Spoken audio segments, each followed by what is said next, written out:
कल से शुरू होने वाले संसद के सत्र में नेता विपक्ष के पद को लेकर घमासान के संकेत मिल रहे हैं। कमलनाथ ने आशंका जताई है कि कांग्रेस को नेता विपक्ष का पद दिए जाने के स्पीकर के फैसले पर मोदी और बीजेपी की छाप दिख सकती है। उधर बीजेपी ने यह साफ कहा है कि कांग्रेस के पास नेता विपक्ष के लिए अपेक्षित संख्या नहीं है। अन्य विपक्षी दलों के रुख से भी टकराव की आशंका पैदा हो गई है। लोकसभा चुनाव में कांग्रेस की करारी हार और लोकसभा में सिर्फ 44 सीटें हासिल करने के बाद पार्टी को नेता विपक्ष का पद मिलेगा या नहीं, इस पर जमकर बयानबाजी हो रही है। कांग्रेस के नेता लोकसभा में अपनी सीटों के अलावा कई नियमों और परंपराओं की दुहाई दे रहे हैं।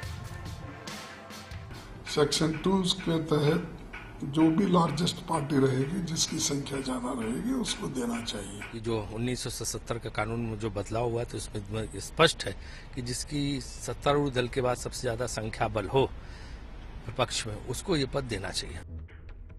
कांग्रेस का कहना है कि 1980 से लेकर 89 तक सदन में नेता विपक्ष इस वजह से नहीं था कि किसी भी दल ने इसकी मांग नहीं की थी। दरअसल बीजेपी के नेता बार बार इस बात को उछाल रहे हैं कि 80 से 89 तक कोई नेता विपक्ष नहीं था।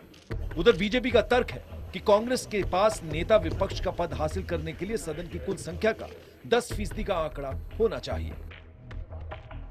और यदि संवैधानिक दृष्टि से देखें तो यदि उनके पास उचित संख्या नहीं है तो वो दावा कैसे कर सकते हैं? नेता विपक्ष के मुद्दे पर संविधान विशेषज्ञों की भी अलग अलग राय है।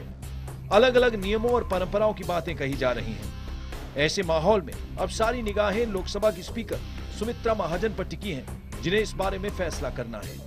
Bureau report IBN 7।